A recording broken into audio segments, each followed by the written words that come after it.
And not to keep harping on recruiting, but you look at the recruiting class they're bringing in, which includes the number one quarterback in the country. I understand fans wanting to make coaching change. There's been times this year I've been frustrated and popped off saying that, rather actually meant it or not. And then you take a step back and it's like, you know what?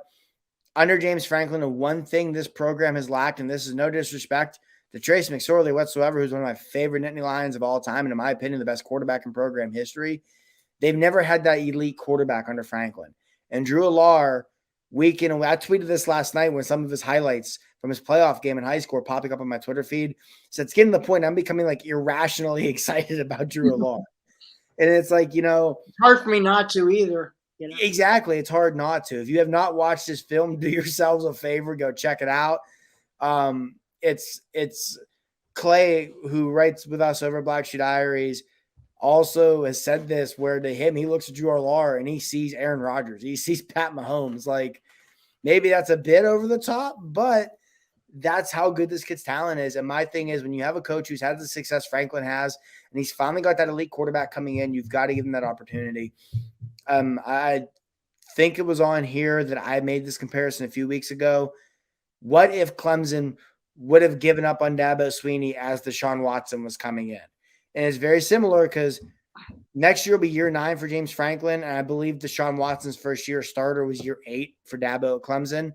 And Clemsoning was always Clemsoning until it wasn't anymore. And it was Deshaun Watson who made it no longer a thing. Dabo was given the opportunity with his elite quarterback, and that program took off. Now, I'm not saying Penn State's going to become Clemson by any stretch of the imagination. I'm just saying James Franklin's got his elite quarterback coming in finally. He should be given the opportunity to work with Allar, and if it doesn't work out, then you really reassess the situation. Now, obviously we know no one's going to force James Franklin out unless, some scandal pops up, which in that case we got much bigger problems. But in our recurring weekly theme on Franklin Watch, I got a text from during the game. My good friend texted me. He's watching with his parents and my friends of my parents, and he's saying, "Oh, everyone wants to know, Tim, what do you put the odds of Franklin returning at?" And give a percentage number. I told him about 70 to 75%. Where would you put it at, Marty?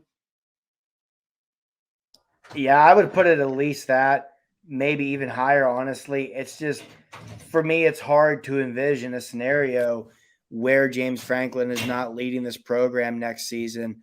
Obviously, LSU, USC, those schools are going to make a run at him. But in the end, I think he sticks around. In the end, I still think he's here.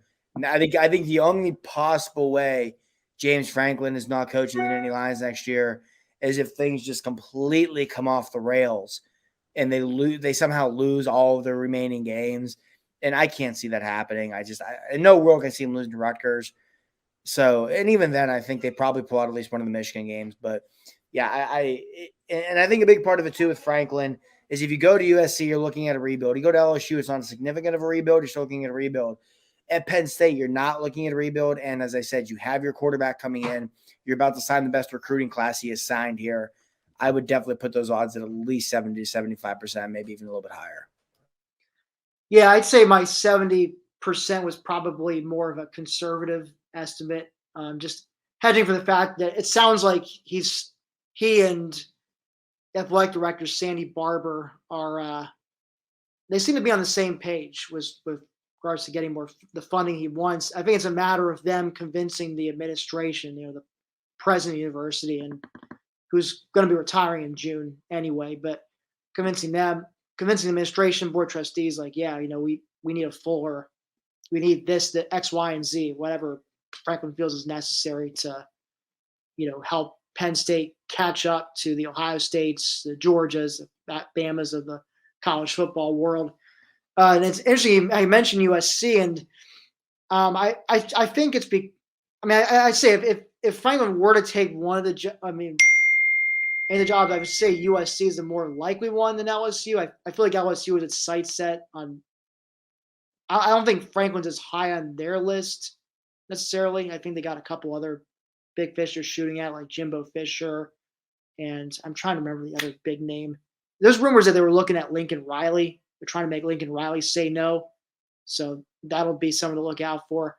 But with USC, I remember I saw a photo tweeted out last week. They were playing for their homecoming game. I forget who they're playing, but the attendance was downright pathetic. I know they're having a rough year, but it was like maybe 1,000 people, if that. That's the thing. Franklin's all about. How many times did he tweet ad nauseum about 107K strong? It was out there in Southern California. You got a whole lot of other things to do out there on a Saturday if USC is not doing so well. With the beach, just nightlife in general, and of course, LA's a big sports town. You got, the Dodgers, the Lakers, Clippers, we've got a couple soccer teams, got a couple NFL teams now, which wasn't the case when they were in their prime under Pete Carroll. Like that was like the NFL team at the time. But now you have a couple actual NFL franchises there. So it's really, he's going to be going up against, I think he realizes too, he would be going up against so much else. Like, whereas, here, Penn State, they're the main attraction. Penn State football is the main attraction.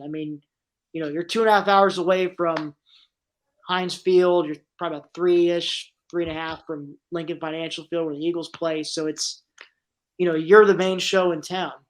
So and like I said, I think they're going to, I feel like worst case, they're at least going to beat Rutgers. But I feel reasonably confident that they can get a split between Michigan and Michigan State. I guess if I had to put a gun to my head, I'd say they beat Michigan next week because it's at home.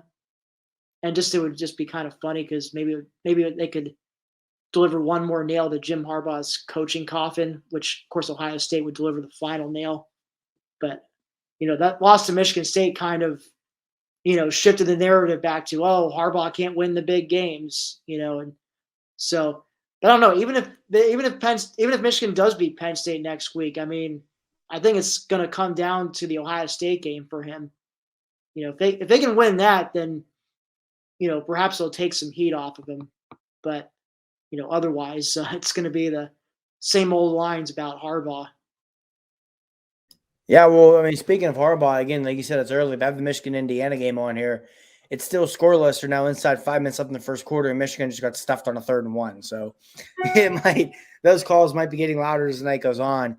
One other thing, too, the USC thing that you mentioned, how when Pete Carroll was there and running that just powerhouse that they were, not having the NFL competition, not only do they have NFL competition now, it's two of the best teams in the NFL. The Rams with their front office and Sean McVay look like they're not going anywhere anytime soon. The Chargers have one of the best young quarterbacks in the league, and Justin Herbert. So they look like they're not going anywhere anytime soon. So it's not just having that competition, but having that competition that's among two of the best teams in the league. And the same can be said about basketball, where the Lakers and Clippers are two of the best teams in the Western Conference. In Major League Baseball, the Dodgers just won the World Series last year and have been arguably the most successful team in baseball the last 5-6 years. And with the Angels, yeah, they don't win a bunch, but they have Mike Trout and Shohei Ohtani. So there's still a pretty big attraction there. So there is a lot going against USC with the crowd and all that sort of thing. And like you said, that's something Franklin really values in his program and something that could be a factor there. To circle back to Jim Harbaugh, though, yeah, if Penn State beats Michigan next week, and geez, now Blake Corum's limping off the field. Yeah, see, I'm watching right now too. Oh, boy. Yeah. Man, that does not look. No, he looks to be trying to avoid putting any weight whatsoever on his right leg. So this could really be a problem for Michigan. But I think if Penn State beats Michigan, I would start to feel pretty confident they get to 93 because I think for some of the reasons we listed, Michigan State could be the team that might be easier to dethrone. I also think Michigan State's defense is a lot more suspect than Michigan's. But, 1 week at a time, right now I'll focus on Michigan. I will say, though, if they are going to beat the Wolverines next week, they definitely need Derek Tangelo to be 100%. Definitely would help to have Jesse Luketa back. Mm-hmm. Because the Wolverines are going to try and run the ball, and you're already thin. You've already lost, 3 projected preseason starters from the defense? Yeah, PJ Mustipher, Hakeem Beamon, and these Isaac, yeah. Projected starters preseason. The only other projected starter that's around is all Ebiketie. Yeah. And to me, that's what makes the job John Scott Jr.'s done this year that much more impressive. Not just because the defense line has played really well, but they've played really well while being gutted depth wise. And they already were not a deep group to begin with. But yeah, if you're going to beat Michigan next week, you got to stop the run. Ellis Brooks, I was having an exchange with someone on Black Sheet Diary's Twitter during the game about this. He might be their most improved defensive player this year. He's going to have a big week next week at Mike linebacker, getting the defense set up, filling holes, stopping that run game. And, your other linebackers, Brandon Smith and Curtis Jacobs, both have played pretty good football the last 2 weeks, much better than linebackers played against Illinois. So you're going to have to get a great effort from your linebackers as well. And I think the talent is definitely there. It's just a matter of them not having a repeat of the Illinois game, poor backside pursuit, out of position, all that sort of stuff. But, yeah, I do think Penn State's very capable of beating Michigan, especially in Happy Valley. And, we got to wait and see what happens with injuries here. But if that Blake Corum injury does prove to be anything of significance, obviously, because Michigan's still going to look to run the ball 50, 60 times a game. But if you're looking to put the majority of that on Haskins instead of having someone there to balance the load with him. He'll probably throw. My guess is Donovan Edwards gets more carries. He was I think 4 or 5-star recruit. I believe he was a 5-star guy. Yeah, 5-star running back, freshman running back in the fold. I'm sure he'll get some run. But I mean, obviously, still freshman running back at Beaver Stadium. That's still a tall task. So I'm sure. I'm hopeful it's a good crowd next week. Because there's still, it's one of the last home games for a lot of these guys. But just like I said, there's still even though the Big Ten and obviously championship and playoff are out of the picture, they can.